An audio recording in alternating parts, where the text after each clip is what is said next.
everybody, without further ado, it's our girl, Rachel Hollis!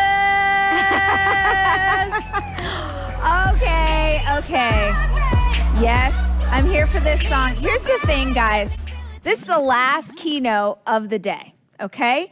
This is the last Rise keynote of 2020, right? And what I know to be true is that when we get to the end of a day at conference, there is a little bit of an instinct to sort of start this, right? We start slumping. Maybe you're watching, maybe you're laying down right now. Maybe you've gotten super cozy. Maybe Jay's voice is just so soothing and his eyes pierce your soul. And so maybe you sort of got into that state. Maybe you did a meditation with beans and you're kind of starting to, you're getting into your cozy place. Wake up! Just kidding. Did it work? Did I wake you up? No, for real. This is the last thing that we're going to do today. This is the last conversation that we're going to have. I have just pages on pages of notes that look like a serial killer wrote them because I want to make sure that I leave you with as much tactical advice as I possibly can. You have heard from the most amazing speakers, right? You have heard from all these different people and they've given you all sorts of different ideas. Hey, here's what worked for me. Here's how I do this. Here's how I approach this thing. And right now we're going to put it all together. But in order for us to do that, you've got to stay present in this moment with me. You got to sit up right now in your chair. You know what? Actually, it's going to need more than a sit up, okay? We're going to need to get our energy up. And in order to do that, are you ready? We're going to go in 5, 4, 3, 2, 1. When we go back, this is the moment. Tonight is the night. We'll fight till it's over. So we put our hands up like the ceiling can't hold us. Like the ceiling can't hold us. Sit down, sit back down. You did it. You did it. That was so good. I'm so proud of you. 5, 4, 3, 2, 1. When we go back, this is the moment. Tonight is the night. We'll fight till it's over. We're getting our heart rate up. Like the ceiling can't hold us. Okay. Get yourself in position to learn, whatever that looks like for you. Get the notes out. Get the workbook if you've got it. Get your piece of paper, your pen, your pencil. You know, if you're Alexander Hamilton, like Bean said, you get your quill. Here we go. We're going to talk about plan. We're going to talk about nutrition. We're going to talk about how you get some sleep. We're going to talk about the things that you need to truly go on this health journey.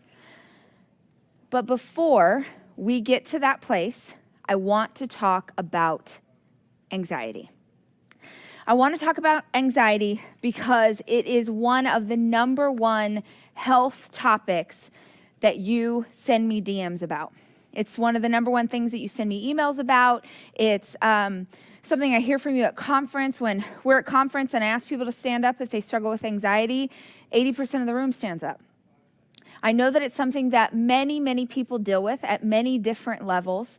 And so I want to have a conversation today about how you can pay attention to your anxiety, how you can track those feelings so that you can navigate around it, how you can live your life in a way that helps to lower anxiety. I'm going to tell you all the things that worked for me. And I also want to dig into triggers and how you're being triggered and how that shows up in our health cycle. So we're going to start with that conversation and then we're going to go into how we build a plan. But it's important for us to begin there. Because if the thing that you got out of this experience was an ability to learn how to control that in your life, I think it would be life-changing. So if you have your workbook, I want you to open to page 49. Page 49 in your workbook, if you've got one, and if you don't worry. Big Sis has you. I'm gonna take you through this so that you can write it down in the page that you've got. So what we're gonna talk about first is a habit cycle. Later in this conversation, I'm going to tell you my best advice for how you build the most bomb habits, sorry if you are not a child of the 90s, how you can build incredible habits in your life. I'm going to give you the tools. Here's what I do. Here's how I know. But first, in order for us to even care about habits in the first place, you have to know why they matter. So we're going to have a conversation about habit cycle. So if you are taking notes, we're going to make 2 circles.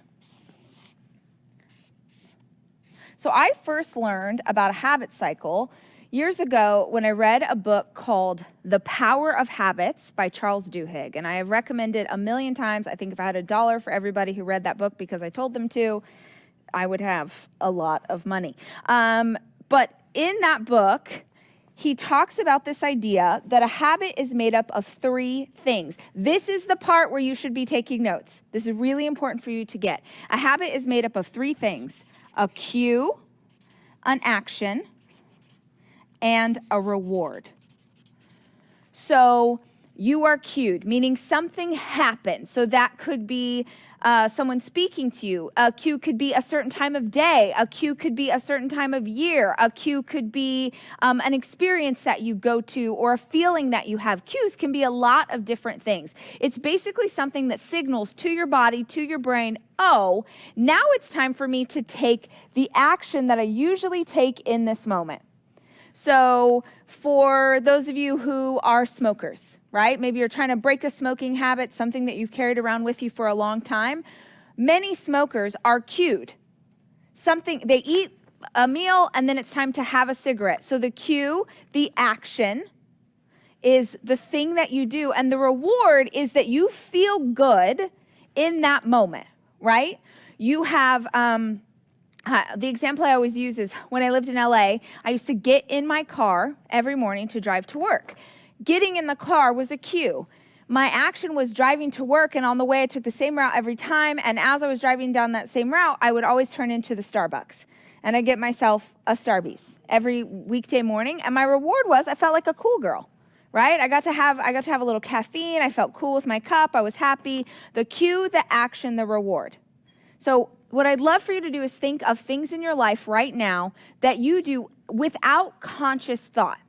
That is what makes a habit so powerful. It's not something that we have to go, now it's time to work out. Maybe your cue is I wake up in the morning, I gotta pee, that's my action, my reward is relief, right?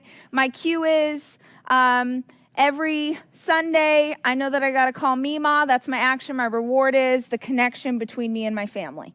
Cue, action, reward. That is a habit cycle.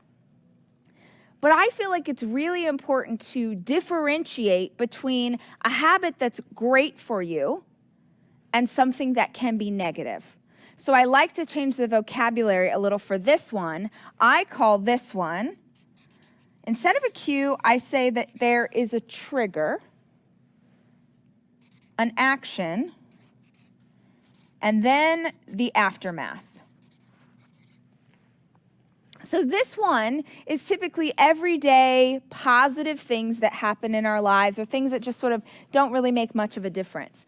This cycle is the negative stuff. It's the things that we don't want to do. It's binge eating when we're stressed out. It's, skipping that appointment to move our bodies that we said that we were going to go. It's drinking too much. It's any of the negative stuff that you don't want to hold on to. And if you can understand in this cycle what's setting you off and how this shows up for you, remember my thing? If you can understand why, if you can unpack why, then you can figure out the tools that are going to help you get around it. So I want to talk about this cycle as it pertains to negative habits in our lives. The reason I say trigger is because they're very similar, right? A trigger can be a person. A trigger can be a date. A trigger can be an experience you go to. A trigger can be something that you see. Again, that occurrence causes you to take action. You had a really stressful day at work. You're triggered to go have too much vodka tonight when you get home. The aftermath is that I felt good while I was numbing out, but later I'm feeling the negative effects of drinking too much. The trigger is I feel overwhelmed. The action is I'm going to go binge eat everything in the pantry. The aftermath is, man, I felt the reward. What I felt was delicious. The sleeve of Ritz crackers with whipped cream cheese was just fantastic. But the aftermath was my body hurts, my stomach hurts, I don't feel good, I'm mad at myself, I'm ashamed at myself. There's aftermath. And so if you can identify in your life where these two show up, if you can say, what are the ways that I am here? We're going to get back to positive habits, but I want to start with this idea of negative habit cycles. So, well, this is shockingly far. Will it hurt if I just?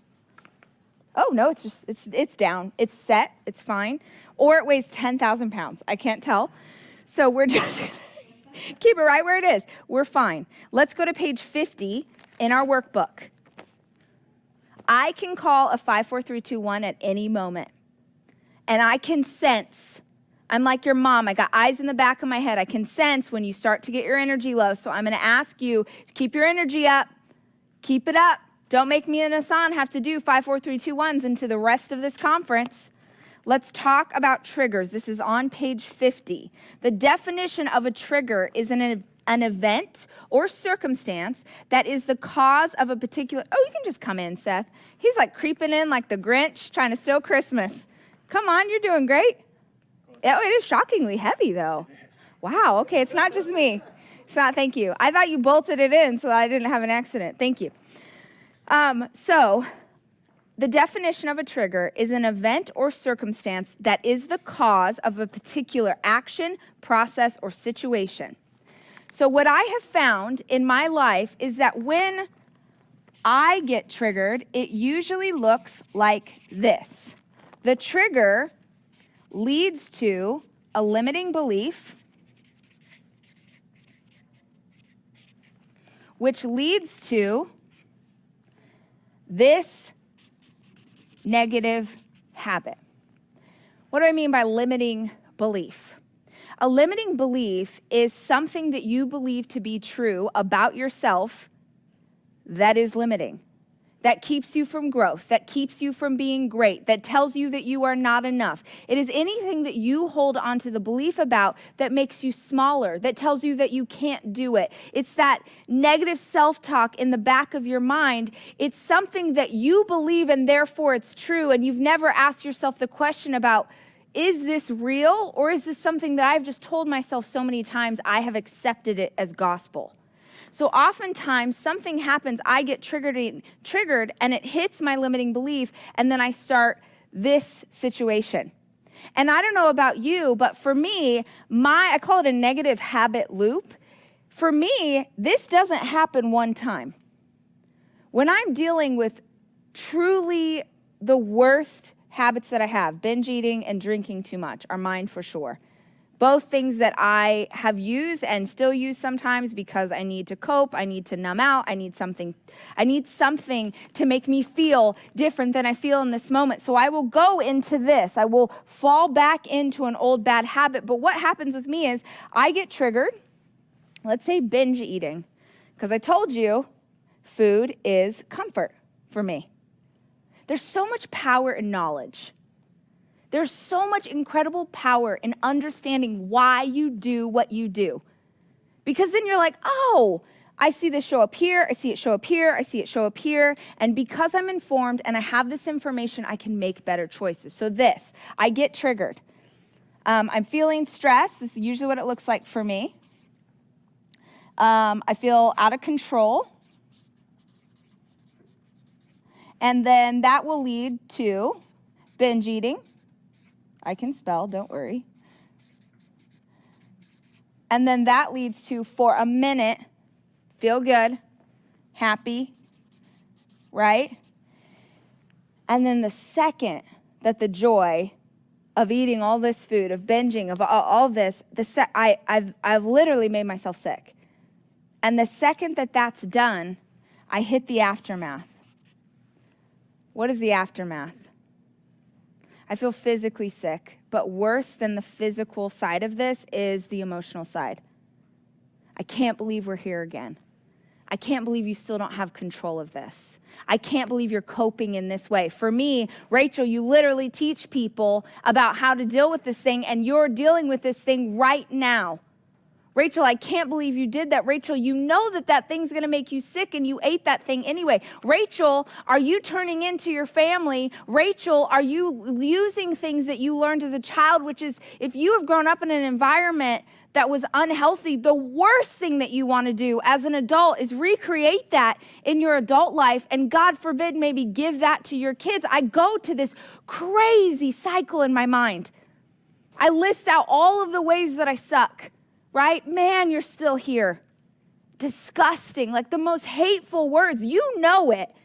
I know I am not the only one. That if people could hear sometimes the stuff I say to myself, I would be ashamed that you know that I talk to myself in that way, right? This was a place that I lived in for years and years and years. And when I would hit this place of like self-hatred, right?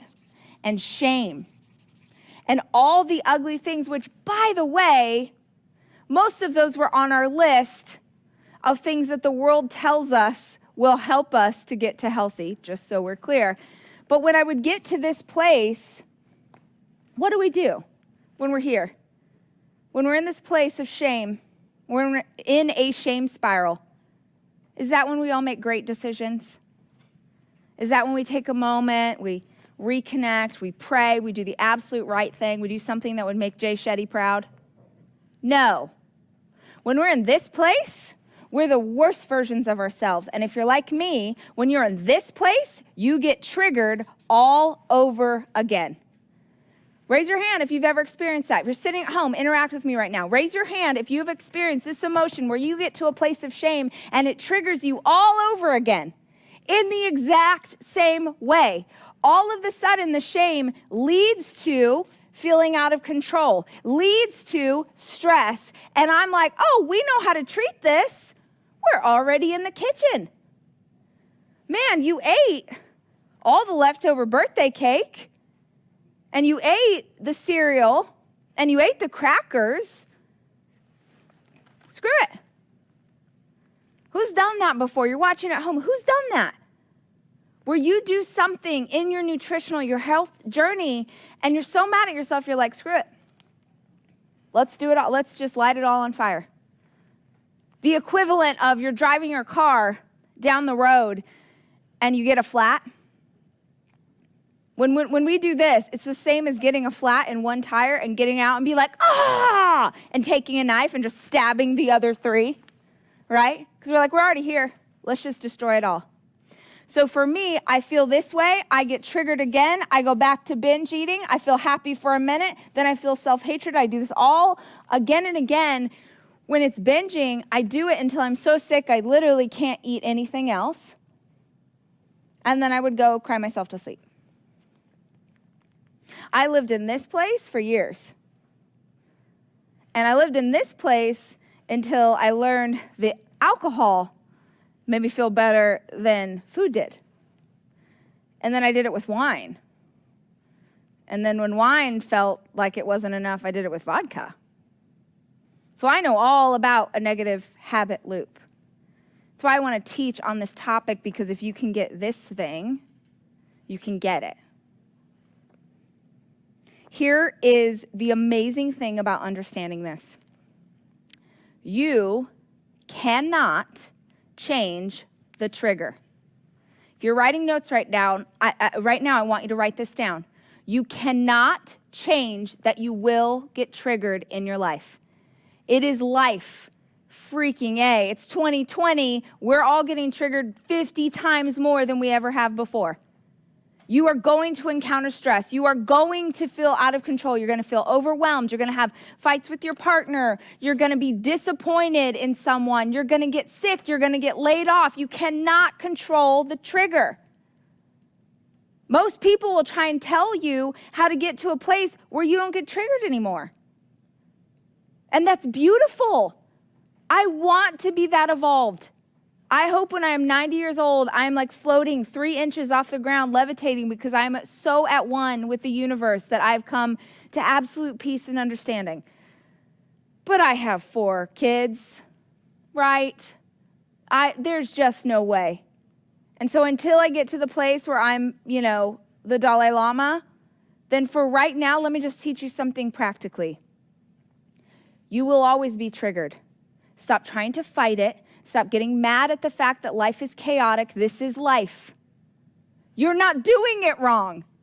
Life is wild. Life is unfair. Life is painful sometimes. It's also beautiful and fun and joyful. It's all the things. Stop thinking that because it's hard that you are doing something wrong. You're going to get triggered. It's not about trying to navigate around that. The question is, can you change the action? And instead of having aftermath, can you get a reward? So, when I say change the action, I am asking you right now to just, we can do this together. You can grab any notebook. You can write it on the back of one of your pages. But I want you just to brainstorm everything you can think of that when you are triggered in this way, you don't have to make up triggers. You know right now the things in your life that set you off. So what I want you to ask yourself is, when I am triggered, what is the action that I can take instead? And I'm going to sound like such a jerk. Be real. Be real with this list. When we're at conference, people are like, I'm like, okay, if you're like really, you feel like you're about to have an anxiety attack, you're super stressed, what can you do? And then someone says, pray. And that is so inspiring. And that is so amazing. But at least for me, if I'm truly on the verge of an anxiety attack, sitting down and praying is what I have been doing this whole time before I got here. If that works for you, that's amazing. But be real about what would work. Would it help you to go on a run? Would it help you to dance it out? Would it help you to call your mom? Would it help you to watch your favorite show? Would it help you to read a book? Would it help you to call a friend? Would it help you to look at pictures of the Hemsworth brothers? Yes. Would it help you to, I don't know. But you have to think of realistic things that would help you. The thing is, I can pray. This is just me. Maybe you're different. I can pray if I can get through this moment. But I have to calm myself down to even be in a place to receive that conversation. So I don't want you to make a list of who you should be.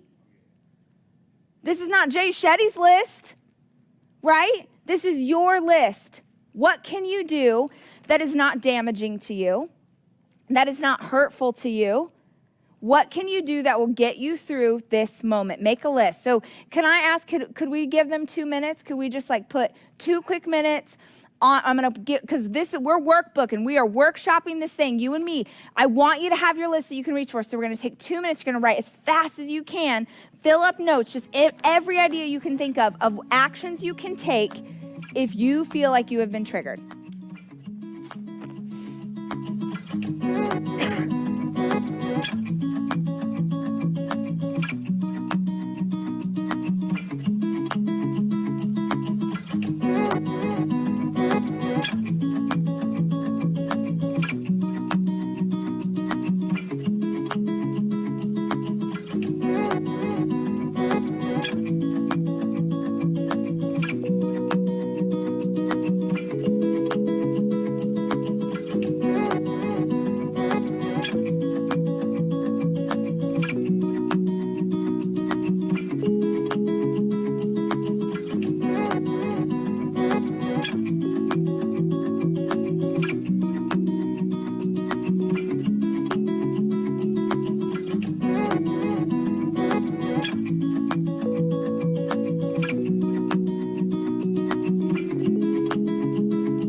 Okay, I hope you made a list. I hope you have a bunch of ideas that you can reach for. We've talked about, hey, you get triggered, you're feeling this way. What are the things that you can do so that you have something that makes you feel good, so that you have something that you can rely on as a reward that doesn't hurt you later? I've given you a bit of information about this cycle, but one of the most powerful things that you can understand about this entire process is what is really the root cause of your trigger. We talked about symptoms and root causes earlier today. So for me, I used to have debilitating anxiety attacks. And I used to have them, if not every day, then pretty near close. And it really, I don't want to say ruined my life, but I don't know that I would call that time period living. I had never experienced anxiety like that before, maybe little bits of it, but I was a mother to 2 young sons, and I had a team at work of maybe 5 people at the time. And I was under crazy pressure to perform and to do a good job, and I wanted to be a good mama at home and a good wife and a good leader and all of these things at one time. And I could go to work during the day and I would be great. And I could do all the things that people needed me to do. And then I would come home and I would start to have an anxiety attack. And I know many of you have, but if you haven't ever experienced an anxiety attack, how it feels for me is something is wrong. What's wrong? Something. Like the world's about to end, my heart is racing, I'm sick to my stomach, I don't know, I'm like freaking out, what's wrong? And I remember I would be crying, I would be in bed, I would be freaking out, and Dave would be like, babe, I don't know what, I can't fix it if I don't see it, like I don't know what's wrong with you, and I would be like, I don't know, something bad's gonna happen. That's how it feels, something bad is gonna happen, and he would be like, what is gonna, and I was like, I don't know. And so I lived with this anxiety, treating it in terrible ways, treating it with alcohol, treating it by taking a Benadryl so I would just fall asleep so I didn't have to deal with it, treating it in terrible ways because I didn't understand why I was having anxiety attacks in the first place. I didn't understand what was triggering me. And so if you struggle with anxiety, I want to take you through some things that really helped me, the last of which was figuring out my trigger. What's the root cause? But in this instance, I want to tell you some of the things, like really practical things that I did that have helped me manage my anxiety. And I won't lie, I still absolutely get anxiety. And I think that I will deal with it for the rest of my life because I think my nervous system is so used to the feeling it can go there that fast. Our nervous system gets wired to feel certain ways. It's why if you've ever had, have you ever had like those of you who struggle with anxiety, have you ever had too much caffeine, like you are freaking out on caffeine, like almost to the point that you get the shakes, too much caffeine or sugar, and you start to, it like triggers an anxiety attack? This is a thing, right? Like we experience this world where, oh my gosh, and then I got an anxiety attack. No. Your nervous system is so used to the feeling that when it feels or encounters something different, it's like, I know what this is. I got you, sis. Let's go ahead and go there. So it was really powerful for me to understand ways that I could deal with my anxiety. And it is so different today. And there's a few things, 3, 5, I don't know. Here they are. This is not in the workbook. This is just something that you can write down if you struggle with anxiety or you know someone who does. The number one thing that I did was go see a therapist.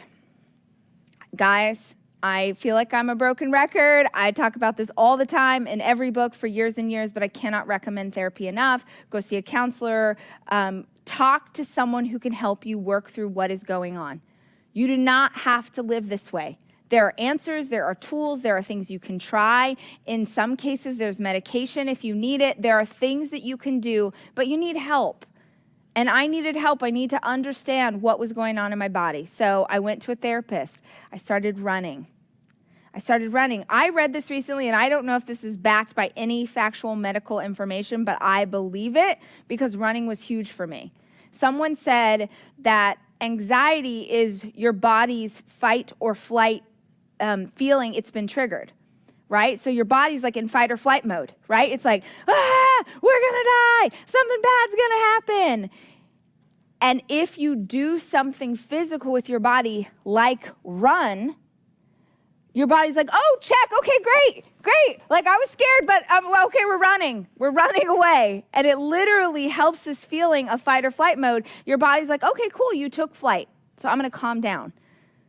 I don't know if that's real, but I do know that when we move our bodies, we change our mind. The reason that I say that is because when you move your body, when you're doing something physical, especially if you're getting that heart rate up, like you did in a workout with us, especially if you're breaking a sweat, you're lowering the cortisol in your system. You're lowering those stress hormones in your body. So you're making it less likely. You're saying, I'm not gonna create, like, I got back into gardening. That was my quarantine thing. My best friend Bean started making bread. I started gardening again. She would get so mad if she just heard me say that she started. She was like, I was making bread before making bread was cool. I did not do it in quarantine. Great, I checked it off. She'll still be friends with me later. I started gardening.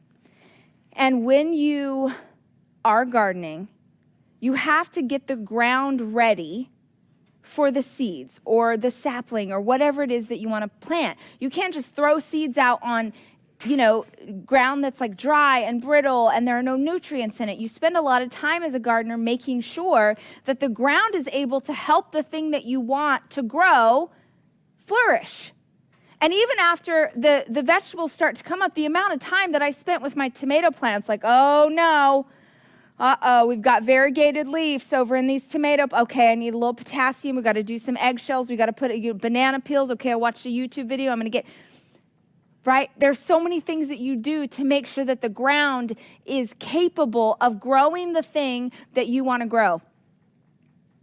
Some of you have created the most perfect, nutrient-rich ground for your continued suffering.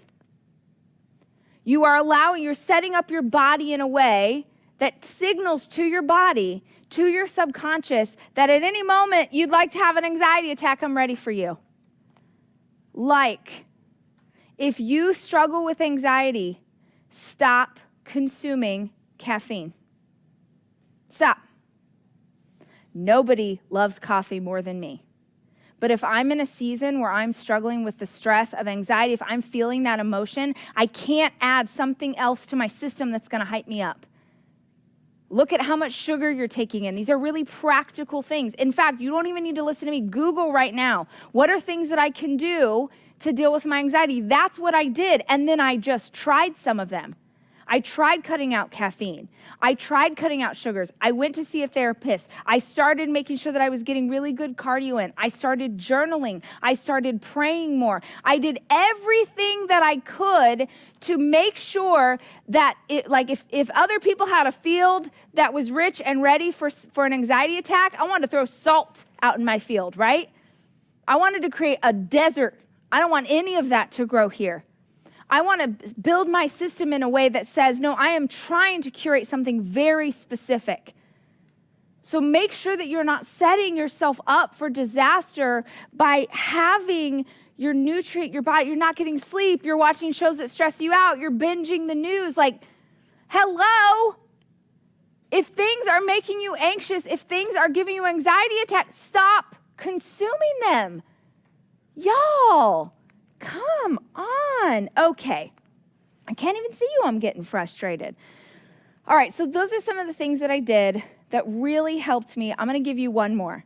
I never, ever, ever like to talk to you guys about the supplements I take because I think that it's really important. I'm not about to tell you something, I swear.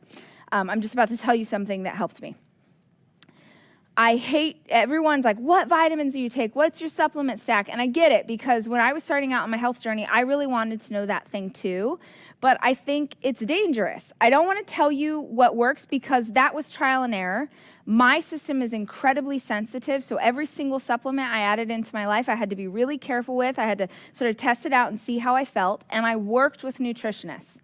When I first worked with Kelly years ago was when I first started to build my supplement stack, and I've added to it over time. So I'm not going to tell you the whole thing. Do your research. If you can meet with a nutritionist, it's really helpful. But I'm If there is one product that I have not stopped talking about in the past 3 years, it is a supplement called Holy Basil Leaf. I feel like they're laughing somewhere upstairs. Cameron's probably laughing at me. He's like, stop talking about this dumb plant. Holy Basil Leaf, this is my favorite. You don't have to use that one in particular. It's a supplement. You can buy it at the grocery store. I take it at night with my nighttime vitamins, and it's something called an adaptogen. Adaptogen. This is one of those health words that you can write down and Google, do your research on. But an adaptogen, for lack of a better description, I would describe it as like, it just evens you out.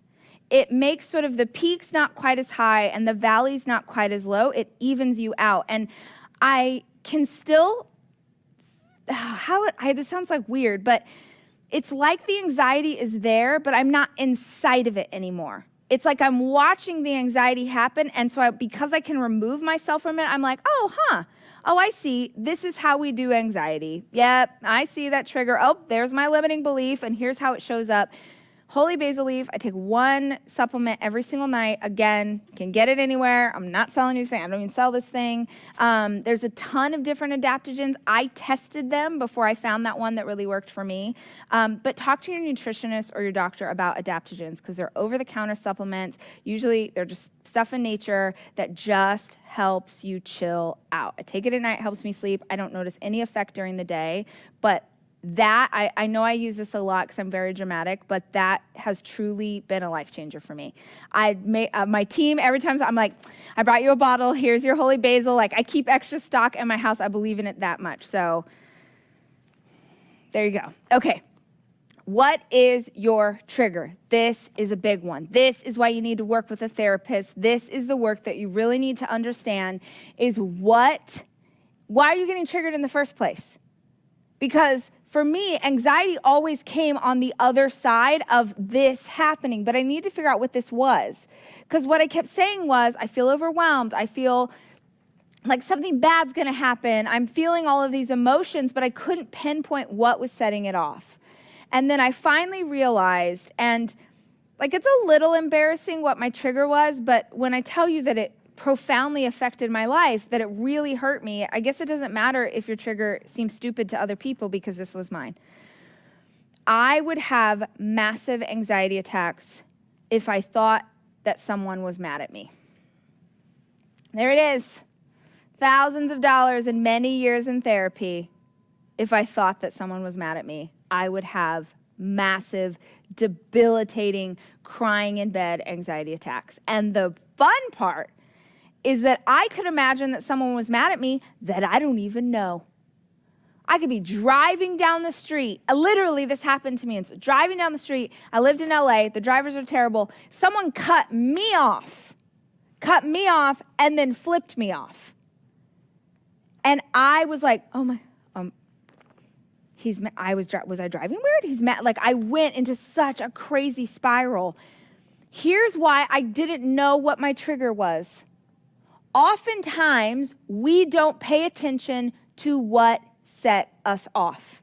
So I'm going to teach you this little sort of roadmap that I go through to understand, okay, how am I navigating around this? What has set me off? Why is this showing up? So this is on page 53 of your workbook, and I'm going to read the questions to you in case you're not working with a workbook. So let me just answer this. My trigger was, I left the pin cap off too long. Someone is mad at me. And because I'm just going to be super real with you guys right now, if you really want this to go to the highest level, that someone should be a man. If I think a man is mad at me, then I'm really going to have an anxiety attack. Why? Let's just unpack it because I want you to see how I do this. Working with a therapist on my own, years of thought process about this. Why would I be even more prone to freak out if a man is mad at me? And you really want to go up one more level? It's a man. It's an older man. Come on, y'all don't need to be a therapist to understand this one. It's called daddy issues, right? My dad, I love both my parents very much. I love them for who they are, and I honor that they did the best they could with what they had. But my dad had a horrible temper, horrible, and volatile. So you never knew what was going to set daddy off.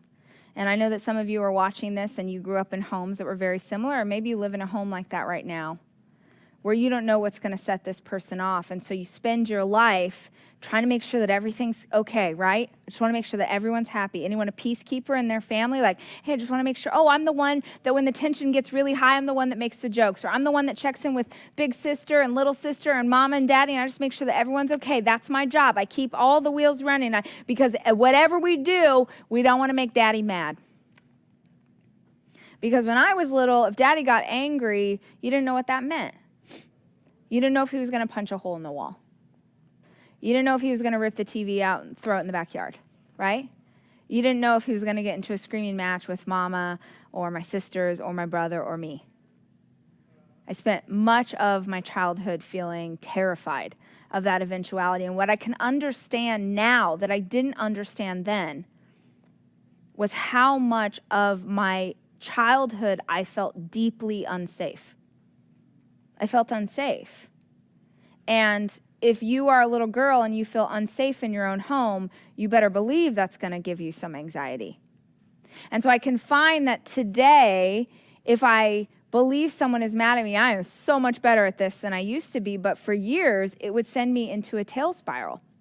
And when I first heard that was, like, when I first figured out, like, oh, that's what it is, I was kind of annoyed with myself. I was like, dang it, man. Like, can't you have an anxiety attack because, California's on fire? Like, can you have an anxiety attack because people are hurting, because the world's not at peace? Can you have an anxiety attack over something legit? Like, oh, people are mad at you? Oh, okay. That's how I talked to myself. And now I can understand that it wasn't that people were mad at me. It was that I didn't know what was going to happen next. Remember I told you that one of my things was I feel out of control? I don't know what's going to happen next. I don't know if I'm safe right now. Remember I told you that I would say to Dave, something bad's going to happen. I don't know what it is. And I've done enough work on my inner child at this point to understand that that's not the adult version of me. That's little girl Rachel saying, I don't know if we're safe right now. I don't know what's going to happen. So in this moment where I'm having anxiety, I'm going to do one of two things. I'm going to reach for comfort. Remember I told you food is comfort. Or I'm going to numb out. I want to pretend that I'm not here in this moment, and so I'm going to drink too much so I don't have to think about it. So if you can unpack what that trigger is and then go deeper. Why? And then go deeper. Why? And then ask yourself how this shows up in your life. On page 53, I have this prompt. If you are struggling with anxiety and you're not sure what the trigger is, follow this little map. The first thing that I want you to do, if you're already feeling anxious, and if you don't have this in the workbook, write it down. Rewatch this later. Make sure that you get this whole thing. Write down these questions. Very powerful for those of you with anxiety. Ask yourself. So the first thing that you are going to do is ask yourself,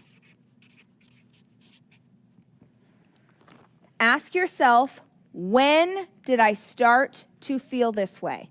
When? Literally time of day. When did the anxiety start?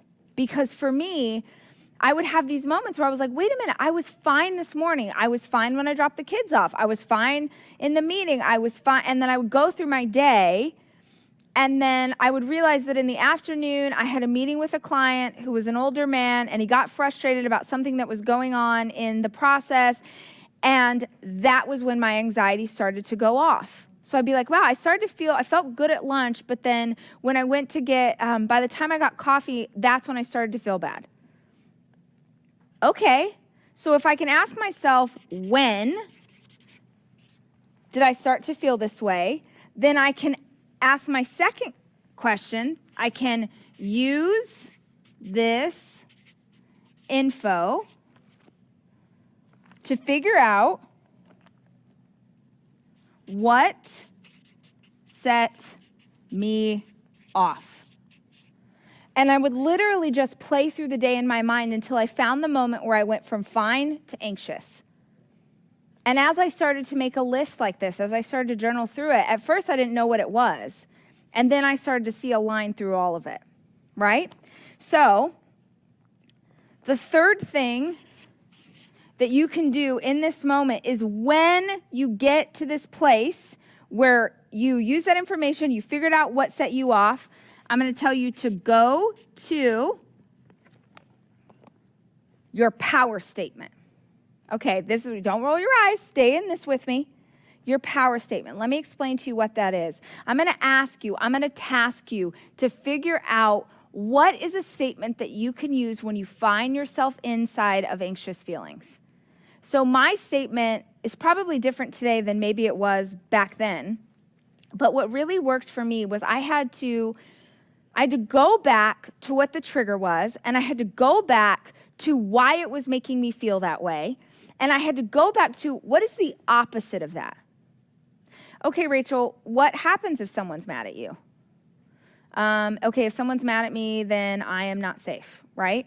And to be honest, I'm realizing this. I've done so much more work to understand the not safe thing. When I first started doing this work 5 years ago, because health is an evolution. When I first started doing this work, my power statement back then is different than it is today. My power statement back then, I was like, okay, if you're worried that you are not going to be loved, or if you're worried that someone's mad at you, then you're worried that you are going to not be loved. No one's going to love me. I'm not going to have any relationships. I'm unworthy. No one will like me. All of these things, right? And so my power statement was the opposite of the thing I was most afraid of back then.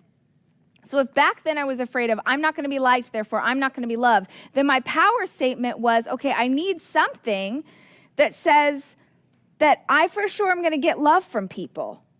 And then I thought, well, that's crazy because you can't ensure that someone is going to give you love. We don't know what's going to happen in life. And then I was like, okay, if you want love, but you can't force anybody else to love you, then what's a way that I could experience love? And then I had an epiphany. If I love you, no matter what, if I put love out into the world, if I decide that I am love, if I am love, then I don't need you to love me back. If I am love, then I don't need to seek out love from you in negative ways. So that was my power statement. I would go to my power statement, right? I would go to my power statement and I would start to feel anxious and I would be like, yep, I am love. I'm going to remember that. I don't need love from other people. I will tell you today that looks like more of a conversation of like, I feel like this is like level 2. If we were doing a second day of this conference, we'd get into this conversation. But just a little nugget of this. Today, I do a lot of conversing on this topic, speaking as my 37-year-old self to my 9-year-old self, right? Like I'll sort of coach myself, but I'm coaching myself as if I'm talking to 9-year-old me. Because it's not 37-year-old Rach that's gonna have an anxiety attack today because she doesn't feel safe. That's a younger version of me that nobody ever spoke to or made feel safe or told her that she was okay. And so when it happens today, it looks more like me reminding myself, hey, babe, we keep ourselves safe, right? We don't need anybody else. These are just thoughts that I have in my mind. I don't like look in the mirror, though maybe that would be profound. But I just will have a conversation with myself. Yeah, remember, you keep yourself safe. And remember, we have boundaries now that say that people like that can't treat us like that, can't come into our space. And not only are you safe, but your babies are safe. And we put these boundaries up and we hold firm to them. And we don't need other people to do that for us. So that's what it looks like today. It is an evolution of what that statement is. But I just want you to have something to cling to that is positive and affirming. The fourth thing that I want you to do is force, and yes, I said force. This is if you are having anxiety. Force yourself into your favorite physical activity. Physical activity. Please note a couple of words. I said force. Because when you are having an anxiety attack, the last thing that you're going to want to do is anything but continue to have an anxiety attack. Because moving from the position that you're in feels like it's going to cause something else to go wrong, right? in that mode, we are in fight or flight. We're like an animal. We want to like get low to the earth and make sure that we're going to be okay. But I want to force yourself, as soon as you start to feel it. I get migraines sometimes. They run in my family, not all the time, but I would say like maybe once a year I get a migraine. And when you go see a doctor for a migraine, and it's bad enough that you have to have a prescription for it, they tell you the second that you start to feel it, the second, because those of us who get migraines know the difference between a migraine and a headache. The second you start to feel it, you got to take that pill. You got to treat this or it's going to get worse. And we know with migraines that the more it grows on itself. It takes longer to go out. It causes more damage. So just the second you feel it, take a pill. It's the same with anxiety. The second you start to feel that way, you can go through this list. You want to force yourself into your favorite physical activity. Did I say you're going to force yourself into the physical activity you hate most? Did I say that you're going to force yourself to go to the gym with all the meatheads that you can't stand? Did I say that you're going to force yourself into doing, kickboxing because that's what your partner loves? No, I said your favorite physical activity.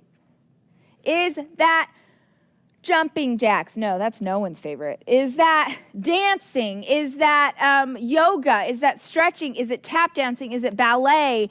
Is it, I don't care, but you're going to force yourself to do your favorite physical activity. And then the fifth thing that you're going to do is to change your location. Literally change your geography. Literally get up. If you're in the bedroom, I want you to get up. If the most you can do is move to the kitchen, move to the kitchen. If you can actually get out of the house and go on a walk, I want you to change your scenery. I want you to change what you're looking at. Giving ourselves visual cues of things to check out. There's the water bottle. There's the sun. Oh, hey, cameraman, whatever. I'm looking at this room. If I am focusing on the things that I'm seeing around me, my thoughts don't have so much control. They don't get to swirl. They don't get to spiral. But if you stay in your room, if you stay in your car, if you stay sitting at your desk freaking out, there's nothing new coming into your vision that's going to change your state. So these are the 5 things that I recommend if you find yourself already in anxiety. In the rest of the workbook, those of you who have it, you can see that there are steps to workbook. What does your internal monologue say when you're triggered? What is your emotional response? How do you change your resulting action? There's some soul work that you can do. There's lots of soul work throughout this workbook, and I hope you will take the time to figure out these steps, especially if this is something that you struggle with. Okay. Say, you know what? I don't need a 5, 4, 3, 2, 1. I don't. We need what do we want to dance to? And not like, I don't know why I went with hippie. That's appropriate, and there are kids here. Asan, while I flip this page, we're gonna get up. We're gonna force ourselves into my favorite physical activity, which is dancing. What's the mood that we want, Asan? How are we feeling? We want to wake up. We're talking about these things. It's Saturday. We got to build a plan. I've already gone over on time. What else is new? But I still have all these pages. We're gonna be fine. Stay with me, but we got to wake up. This is when Asan starts to overthink it too. What do you got? Is it? Yes! Yes! You thought about it, but it was right. Come on, get up. Let's go. This is the dance. Jump on it. Keep us on it. Jump on it. That's it. That's all we need. And that was the exact right choice. Thank you for that. Brother Asan, for blessing us in our hour of need. Okay. Let's talk about building a roadmap. Let's build a roadmap to the health that we want to have in our lives. We started this day. We talked about health, right? We talked about you are here.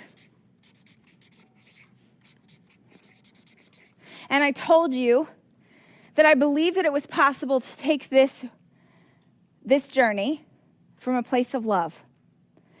If you have read Girl Stop Apologizing, then you know that I am obsessed with the idea of creating a roadmap to get where you want to go. And in order to get where we want to go, no matter what the goal is, I believe that you have to start with the goal. You have to start with the end in mind, all right? So starting with the end in mind, we want to get to a place where we're in great health. And remember, we're going to do our visualization. We're going to talk about what it looks like for you to get. What do you see? How beautiful is it? What is life like a year from today to get to this place in health? But in order to do that, I want you to create a roadmap to your version of health. This more beautiful, more vibrant, more energetic version of you. For me, I think that no matter how big the goal is, it can always be broken down into 3 parts. So when I teach this, I call these mile markers. So I say, imagine that this is a road trip that you're going on, and this is mile 1, and this is mile 2, and this is mile 3. And typically we'd work through a whole thing, like you know about it if you've checked out that book or come to conference before, where it'd help you figure out, okay, what are the steps for you to get to your version of this? And that is something that you should absolutely do later. If you don't have Girl Stop Apologizing, get it at the library, even if you're a dude, that breaks down this process of how you achieve a goal. But since I can't see you and I can't talk to you right now in person, I just broke down these 3 steps into what I think they should be. So if you're not sure, use mine. And if you want to dig into it later, then do that later, right? So the 3 mile markers that I would love for you to pursue, the 3 pieces that I want to break health down into for you are sleep, nutrition. I feel like there should be like a buzzer, like, that sounded like a dying cat. That did not sound like a buzzer. Nutrition and physical health.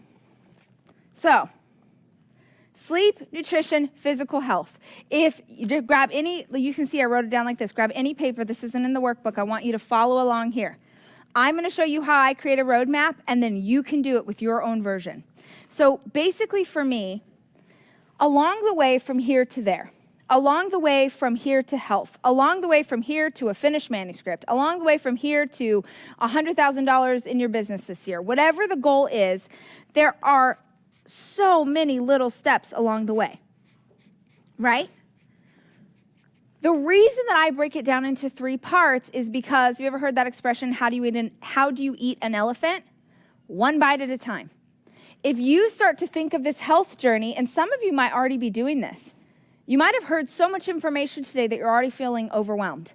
So if you start to think of this health journey as all of these little things that you have to do, all of these little checks that you have to go through between here and there, you're going to get overwhelmed, and if you're overwhelmed, then you're going to be triggered, or maybe you're overwhelmed and you just quit before you even begin. Sorry, there was no way to not cough into the microphone. I'm sorry.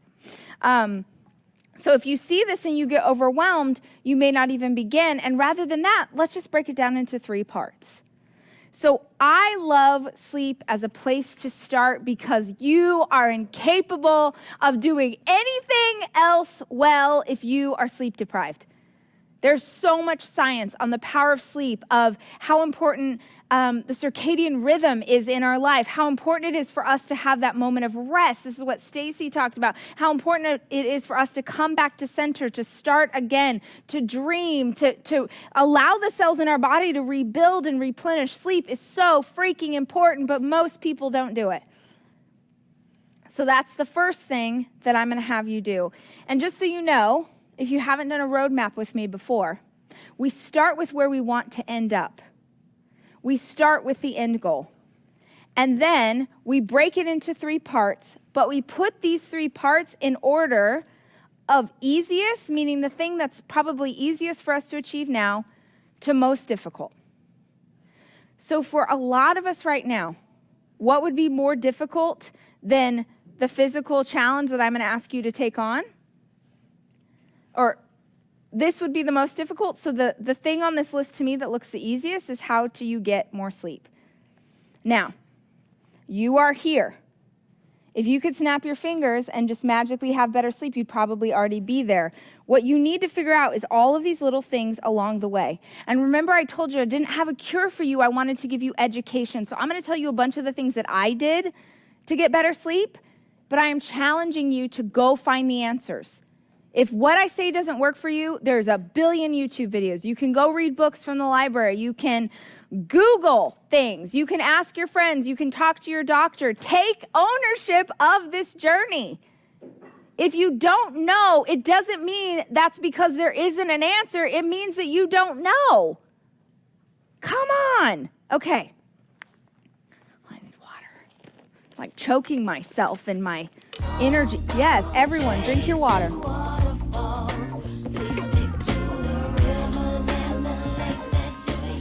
I'm trying to go faster because I have so much information. I'm already way over time. Okay, sleep. Here's some things that I recommend if you need to get more sleep, and you do. Number one, you have to have a nighttime routine. You have to have a bedtime routine. I think I heard Jay say this. You got to go to bed. He said no later than 10. You have to go to bed at the same time every night, and you need to wake up at the same time every morning.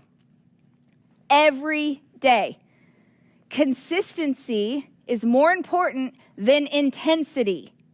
Consistency is more important than intensity. You're doing that thing right now where you're not sleeping, and then you think you get to Saturday, and then you're going to sleep till 10 a.m., and suddenly it's going to make up for the fact that you stayed up till 4 nights this week. That's not how it works. Stop being so intense. Start being consistent. You need a bedtime routine. You need to care about your caffeine intake. At least for me, there is a point in the afternoon where I can't have caffeine after a certain time. I'm like a toddler. But whatever. I would rather know that information than stay up all night long. I've got to control my caffeine intake. Maybe you need to do some therapy. You're like, sleep, therapy, what? Insomnia is a symptom. It's not a root cause. Racing thoughts are a symptom. They're not a root cause. I remember I want to say it was Toronto, that there was a young gal in the audience that I started, I call it an intervention, like when someone's out in the audience and I start talking to them, and I said, who struggles with sleep? We were doing this exact process. I said, who struggles with sleep? And she raised her hand. I started talking to her. I want to say her name was Emily.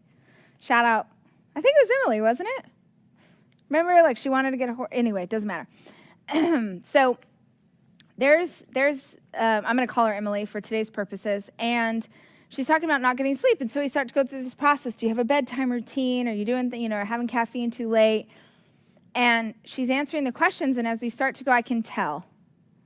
And I think that it's not something you've been able to experience in this conference because you're not here, but I think if I have a gift in this process, I think that I have discernment where people are concerned. And I think that I don't know how to explain it. It sounds kind of weird, but I feel like I can tell what they're not saying.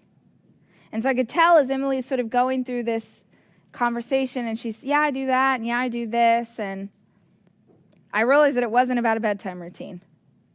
Like, hey, what's going on? What's your job?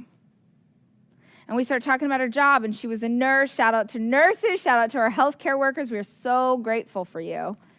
She was a nurse, and then I'm like, oh, so you're working, your shifts are off, and she's like, no, I mean, it's sort of a normal routine, and we keep going. And as I'm talking to her, the whole time I'm talking to her, okay, you're me, and I'm Emily, and the whole time I'm talking to her, Emily's telling me a story, and she's going like this.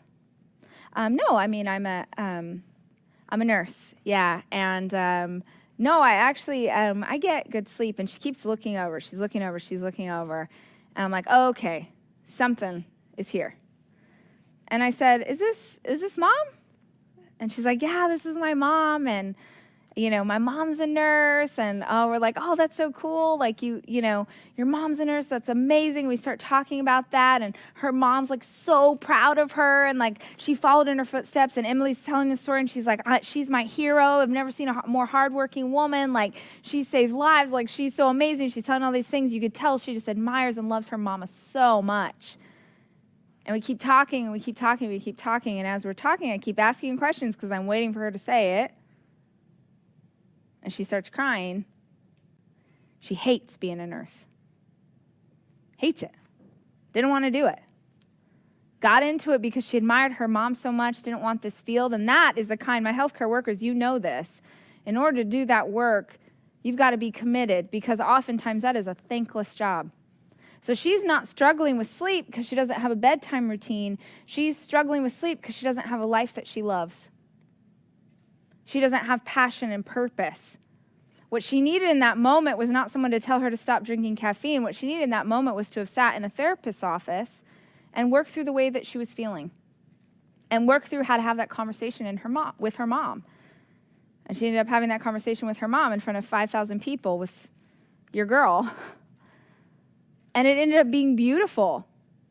Like, it was the most beautiful conversation. It was so healing. And what she got to see in that moment, her mom was crying too. And her mom was just like, I just want you to be happy. I would never want you to do something that you don't want to do. And it was so freeing and all of these things. And so what you need to ask yourself is, what's really going on? Remember what we started with. You are here. And what it's going to take to get from here to here is dependent on who you are. So, those are my thoughts on sleep. There's a million books that you can read. Take ownership of how you get from where you are to making sure that you're getting regular sleep. The second stop on our journey is nutrition. And you got to see a whole conversation with Kelly, and I hope that that was inspiring to you. I have really loved her as a nutritionist, and I've loved her books, and she is incredible. What she is saying is so simple to me. It was really helpful because I could understand, okay, I just got to do these 4 things, and here's how this works. But here's the magical thing. If you heard Kelly speak and you didn't get it, or it wasn't for you, or for some reason you think that's not going to work, find a teacher who does. Figure it out. When I was talking with the instructors on the app, none of us eat in the same way. But you need a nutrition plan. In order to have a nutrition plan, some of the things I want to tell you is that you must write this down. You must make a plan. You must. You cannot leave any of this up to chance. See, this is why most people will not take on this process, because it's a lot of work. This is why you're willing to pay for a cure, because you're like, man, you got a powder I can take? You got a pill you can give me? Because this takes a lot. Every single part of this is a plan. Oh, crap, I went way off course. Oh, no, I ended up over here. Great, I got to come back. I got to try again. This is hard. If it was easy, everyone would do it. If it was easy, you probably wouldn't need to be in this conference with me right now. If it was easy, I wouldn't have spent all those years hating myself and hating my body. If it was easy, it wouldn't be a bajillion-dollar industry. Because if it was easy, then they couldn't keep selling you garbage that's not going to help you. You got to help yourself. You need to make a plan. You need to look at nutrition as things that you can add. That's one of the first things that I want you to get. What can I add to my life that will bless my body? Instead of restricting, instead of being all hopped up on this day and saying like, okay, I'm cutting out bread, I'm never touching pasta again, tortilla chips are the devil, I hate dairy, like, how's that gone for you in the past? Instead of that attitude, what if you were like, you know what? We're not cutting out anything yet. Just challenge yourself to add greens, fresh greens, leafy greens, to 2 meals a day. Challenge yourself 2 times a day. I'm going to have fresh leafy greens. And if that means that you create a whole elaborate dinner around spinach, fantastic. And if that means that you just keep a bag of washed spinach in the fridge and you toss it on whatever you're eating, so you're just making sure that you're going to get some of that great iron, some of that nutrition, some of that fiber. Work to add things that bless you, instead of doing stuff that feels restrictive. Start there, right? Have a plan. The other thing that I could tell you about nutrition that is so powerful for me is I'm constantly looking at what's coming my way. I think I told you guys this the other day, that leading up to an event, I want to eat super clean. I want to be really thoughtful about what I'm putting in my body. And later tonight, beans made me a cheese board. I'm about to eat some cheese. I'm about to have that bread. Maybe there's salami. I don't know. Is there some finishing salt? Probably. Is there a homemade jam? Knowing my girl, absolutely. I'm about to eat it. I'm about to love it. I'm about to live it. celebrating. You know why? Because it's going to bless my body tonight. But because I knew that was coming, then I can be thoughtful about how the rest of the week pans out. So that I make sure, and it's so intentional when I make a choice to enjoy myself. You know, I had this epiphany the other day. I know not everybody is as obsessed with The Rock as I am. You like him too, right, Hassan? Yeah, I mean, come on. And if you follow him on Instagram, you follow him on Instagram? Okay, what does he do on Sundays? Cheat meal. Cheat meal. And don't be triggered by that word. That's what The Rock calls it. I didn't call it that, but he calls it a cheat meal. On Sunday, honestly, call it a treat meal, call it an indulgence, but on Sunday, if you don't follow him, you should follow him just for this. Because his plates are the size of a son. Like it is, you've never seen anything like it in your whole life. Pancakes, sushi train, giant cookies, peanut butter in between, other cookie, steaks that literally, the cow's still attached to the steak. It's crazy. He is living his best freaking life. But that indulgence, when you're being that intentional about it, that indulgence is not an accident. It's very intentional, which means that you enjoy the heck out of it. And you know what? I just had this epiphany, Hassan. Forever I've been trying to figure out, why does he do it on a Sunday? I'm like, that's not a good treat day. That's not a treat. Saturday night, Friday night, those are treats. It's the weekend. And then I was like, oh, literally this week. I'm like, this man is a freaking genius. You know why? Because Monday morning is a cue to reset the week. Monday morning is a cue. He's a freaking genius. He has his workout routine every single day, and Monday morning for all of us is a way to reset the week. So he's having his treat on Sunday night so that he just immediately cues to reset on Monday morning. Dang it! That's why his arms look like that, Hassan. Okay, that really had nothing to do with anything except that, or worth it. I want you to be intentional about your week. Have fun, be graceful, do something that you love, right? Eat things that you love, but do them with thought. Do them with care. Do them like you mean it. I'm gonna eat tonight like I mean it. Okay, last thing is physical. So, we've talked a bunch about this, right? You wanna have a plan. You want to schedule it into your life. You want to need to find something that you love to do physically. If you're trying to do the physical movement, the physical workout like your sister, your mom, your friend, your partner, and you hate it, it means it's not the right thing for you. So it looks like you finding the thing that you're gonna love. Because if you don't love it, you're not gonna stick with it. But the last thing, because this is, right, our last thing before we get to health. Our last thing in this little roadmap, and all along the way, we've made look at all of these things that you've checked off, you've changed, you've made lasting change forever, and it's gonna look different depending on who's making this roadmap, and you can choose my 3 things, or you can come up with some on your own. But if I get to choose, and since none of you are in the audience to tell me differently, I'm gonna choose this. The most powerful thing I could tell you to do when it comes to physicality is to choose a goal, to challenge yourself in a way that you are doing something you didn't think you were physically capable of doing. It doesn't have to be now. Remember we talked about a year in the future. Challenge yourself to do the thing you've always done. Challenge yourself to dance in front of an audience. Challenge yourself to sign up and run the half marathon. Challenge yourself to go on a hike. Challenge yourself to climb a mountain, but it must be a challenge you did not think you were capable of. I told this story the other day on the live stream, but one of the most powerful moments I have in the history of my life is the day I ran a marathon. And you have to understand that, you saw those pictures of me in my past, and I told you that I didn't even walk, let alone run a mile. And I didn't come from a family that was athletic, and I told myself, I'm not a runner.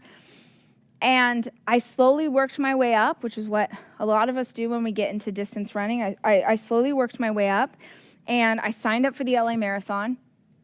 And it was in February, and it was this freak thing. My very first marathon. I have no idea how I'm going to finish. It was a freak thing. February day, 92 degrees. Right. And when you train for a marathon, if you don't know, when you train for a marathon, you don't run the full distance. So you train to about 18 miles, and then you stop. Because they tell you, don't worry, on the day of the marathon, the adrenaline of the marathon and the people cheering for you and all of those things, they will carry you across the finish line. So I show up for the very first day. I'm by myself. It's going to be 92 that day. I'm freaking out, and I actually haven't ever run 26.2 miles, so I'm not sure that I can do it. And I'm running this race, and when you're running something like that, you feel really good sometimes, and other times it feels really hard. And I remember I got to mile 18, which was the highest amount that I had ever run before. It was the most mileage I've ever run before.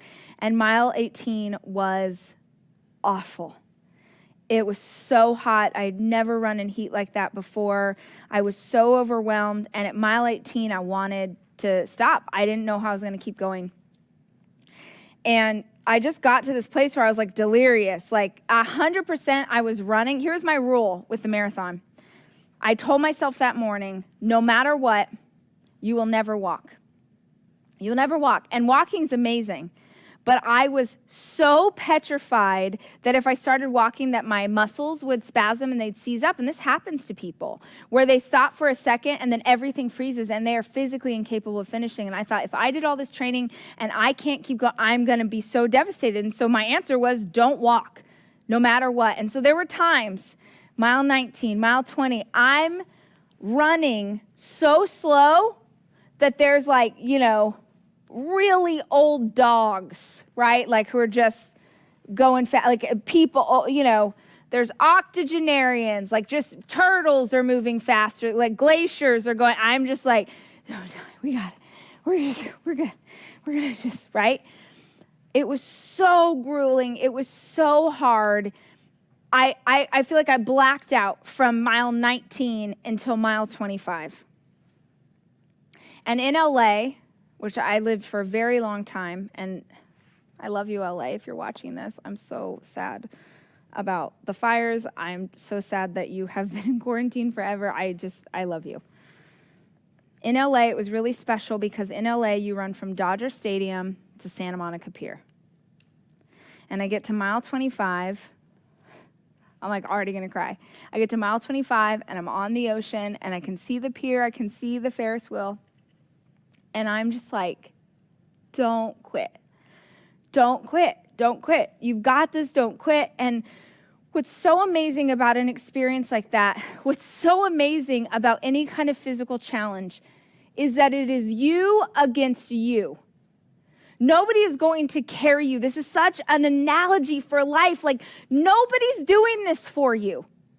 Nobody, it doesn't matter if you have fans. It doesn't matter if someone's holding up a poster for you. It doesn't matter if nobody showed up. It's you versus you. And I'm at mile 25 and I'm playing, let's set this mood, let's set this tone for me. Of all the songs to play on repeat at mile 25, I just keep playing over and over The Climb by Miley Cyrus. Right. Some of you are cackling at me right now because you're like, Rachel, but there's something about that song that she's like, I can almost see it, whatever. So I'm at mile 25 and like the ocean and it's so hot and I've seen people drop like flies and I don't know where anyone is and I'm just like, just go. Just go. Just keep going. Are you playing it? You don't have it. Some at home, if you have it, I want you to put it on Spotify right now and you just let Miley Cyrus just like lift you up into the heavens, right? I won't sing it because I will destroy it. But I love that Asan is too cool to even allow a Miley Cyrus song on his laptop. That's my favorite part of today. So there I am. And I'm just slowly walking. I'm like, You're almost there. You're almost there. Just keep going. Just keep going. And in that moment, everything in you, that voice in the back of your head and the limiting belief, and everything is telling you that you are not capable of this moment, that you are not capable of finishing this thing that you have set out to finish. Everything. And I remembered in that moment being in labor with my first son. 52 hours of labor, physically one of the hardest things I've ever done. And in that moment of trying to get from mile 25 to 26.2, I was drawing on the memory of 52 hours in labor to carry me through that last mile. I was drawing on something in the past. I was looking back on a physical challenge that I had endured, and you have that in your life. There is something that you have in your life that you can draw on that will help you in this journey, that will help you take all of this information and figure out where you go from here. And so mile 25, and I'm going. I'm like, just do it. Just get there. Just find a way. I still have that picture of me crossing the finish line on marathon day in my house. It's one of the proudest moments of my life. It's one of the hardest things I have ever done. Don't quit. Don't stop. Don't walk. Just keep going. You know what's amazing about the people who finished that race first, or the first 2,000 people, the first 20,000 people who finished that race before me? We all ran the exact same distance. The amount of times in my life this year when things have been hard, when I have been stressed, when I don't know how I'm going to keep going, that I get to hold on to that memory. I'm like, Rach, remember that day? And remember there were people around you who were quitting, and remember you didn't know how you were going to finish, but you kept in it. And you'll stay in this race too. And so what I want to ask you to do, whether your roadmap looks like this or not, is I want to ask you to challenge yourself to do something physically that you didn't think you could do. It doesn't have to look like a marathon. You have your version of a marathon. But there's something right now that you're interested in that you think, no way, not me. Yes, you. Yes, you can. Yes, you can. You are in a community of people who say, let's be different. Who say, let's be loud, let's be extra, let's be the underdog, let's keep showing up, let's see what we're capable of when we stop listening to who the world thinks that we should be. What does your health journey look like? Where can you go? We started this day and I asked you to visualize what your life looks like a year from today. If you hold on to these tools, if you hold on to these tactics, if you are graceful with yourself, if you are kind, if you decide that you don't need their permission and you don't need their support, you need yourself in this battle. Your health is a battle for your life. Not just the ability to stand upright and to keep breathing and to have your heart beat.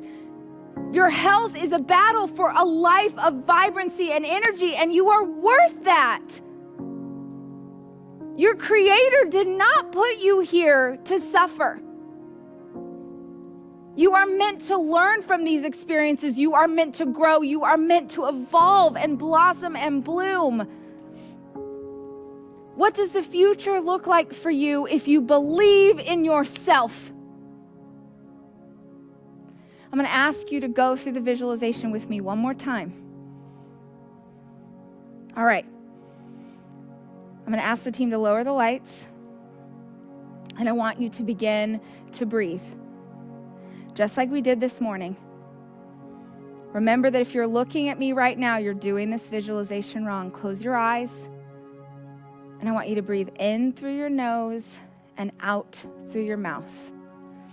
In through your nose and out through your mouth. And I want you to feel yourself, right? Feel your feet. If they're planted firmly on the floor, I want you to feel that. I want you to wiggle your toes. Wiggle in your seat. Feel yourself sitting. Wiggle your fingers. Feel your body. Become aware of your body. And as you're sitting there and you're breathing deeply, I want you to imagine again that white light shining down on the top of your head. Your creator, the source, energy, whatever that looks like for you, something divine is shining upon your head, is calling you daughter, is calling you son, is saying, I have a purpose for your life. I have always had a purpose for your life. I want you to feel that white light. I want you to actually feel it make your head warm. The love of something divine, that light is working its way down into your head.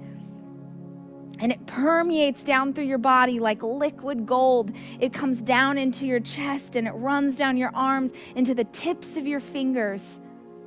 It goes down into your belly and your core. It runs into those legs. It goes down into your feet and it plants you more firmly in the earth. The light of something divine is shining in you and it is shining through you, and it is all the energy that you need to be who you are. Continue to breathe in through your nose and out through your mouth. And while you do that, I want you to find gratitude again. Only this time, the person that I want you to find gratitude for is you. I want you to listen to that still, small voice speaking inside of your heart saying, I am here. I want you to hear your body giving itself credit for all of the things that it has done for you. I want you to give yourself credit. I want you to find gratitude for the you that got you here. I want you to find gratitude for the you that put yourself through college. I want you to find gratitude for the body that carried your babies. I want you to find gratitude for these legs that held you up. I want you to find gratitude for these arms that held the people that you love. I want you to find gratitude for the gift of who you are, because you only get one chance to do this life.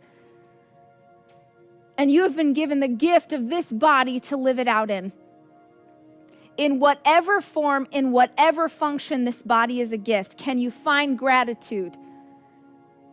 Deep gratitude that starts with the beat of your heart and works its way out through your center. I imagine love as this pink light, and this is a moment for you to imagine love for yourself working its way through your system. The world has told you all of the things that are wrong with you, but your Creator says, no, I have called you divine. I have called you good. I have called you enough. You are enough. You are worthy as you are today. Can you find gratitude for who you are? Can you find gratitude for who you are? Because who you are is going to help you become the next version of yourself. And from a place of gratitude, from a place of centeredness, filled with the knowledge of teachers and speakers and people who loved you enough to show up today and give you their absolute best, because they see something in you that maybe you don't yet see in yourself. There is a reason that you are here today. There is a reason that you have heard these words. And so from that place, can you begin to daydream with me? Can you begin to imagine what your life looks like 1 year from today? Can you imagine something vibrant? Can you imagine something beautiful? What does it look like? I want you to see it like a movie playing out in your mind. It almost doesn't even seem like you, because it is so much greater and more beautiful and more shining than you ever even imagined you could be. The things that you heard today, those seeds that were planted in your heart, those were ideas. The notes that you took down, that's where you come up with what you're going to do next. And I want you to see that. Were you inspired when Kelly talked about nutrition? Were you inspired when Stacy talked about rest? Did you want to try something new and different in meditation when Jay told us about that? Were you thinking about accountability with Dave? Whatever you were inspired by, that's the vision that I want you to have of the future. 1 year today, 12 months of living as the best version of you, 12 months of being graceful with yourself, 12 months of loving yourself. What would it look like to love yourself unconditionally, to not say when we are something else, when we are something new? What would your life be like 12 months from today? What would your life be like if you stopped letting other people tell you who you are? If you decided that you got to define that instead?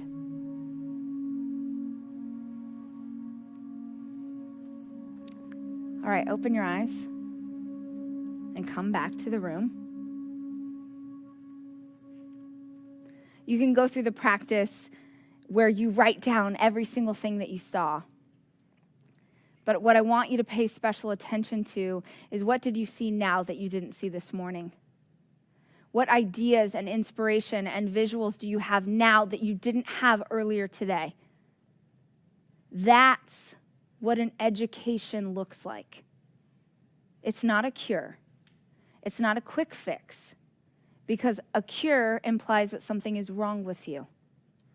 Today was about gaining information. Today was about shifting your perspective and saying, oh, actually, it's this thing over here. We are just beginning our journey in talking about health. And for some of you, I know that you are just beginning your journey with health altogether. And so what I hope you got out of this time together, what I hope you got out of this day, is that this is a space for you.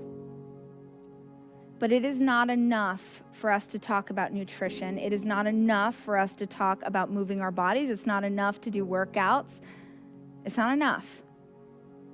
We have to fundamentally change the conversation about body image and what we tell ourselves and what we tell our children that healthy is. We have to break this generational cycle. We have to call BS on this belief, on this lie, that if you don't look a certain way, then you are not enough.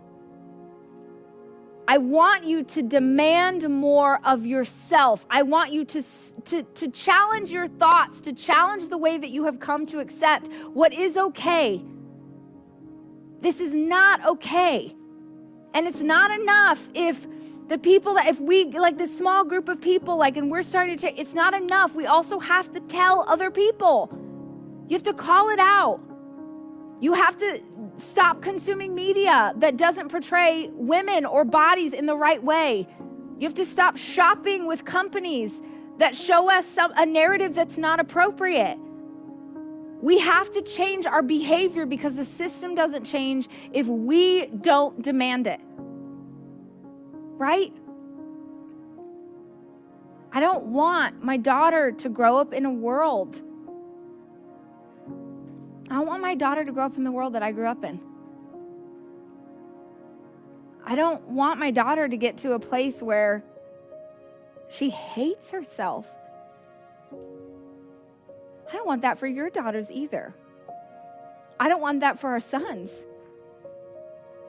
But if we don't figure this out for ourselves, we can't teach it to anybody else.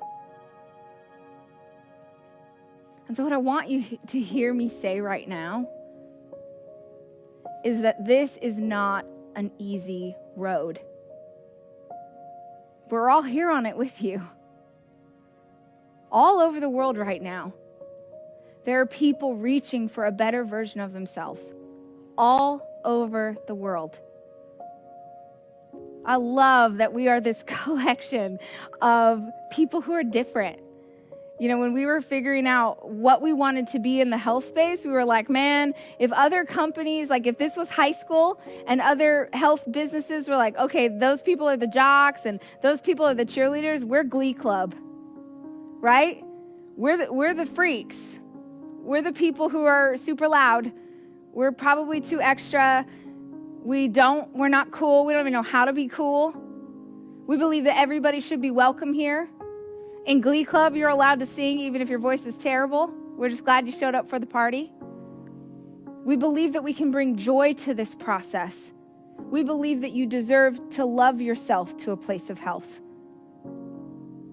And I hope today was the first step for you to consider a new perspective or a different way of doing things. Keep going. Keep going. And when it gets hard and when it feels impossible, stand up and go again. When it feels impossible, stand up and go again. When it feels impossible, stand up and go again. And know that all around the world are people who are standing up and going again. This is a long road, but it is so much easier to take if we do it together. I'm so grateful that you spent this time with us today. I hope, to the bottom of my soul, I hope that you got what you needed out of this time. It's been a hard year, and it's only September. But we will keep choosing joy. And we will keep loving ourselves, and we will keep showing up, and we will keep taking care of each other. That's what we do, right? So, join the Glee Club. We're so glad you're here. Until I see you next time, I love you, and I'm rooting for you.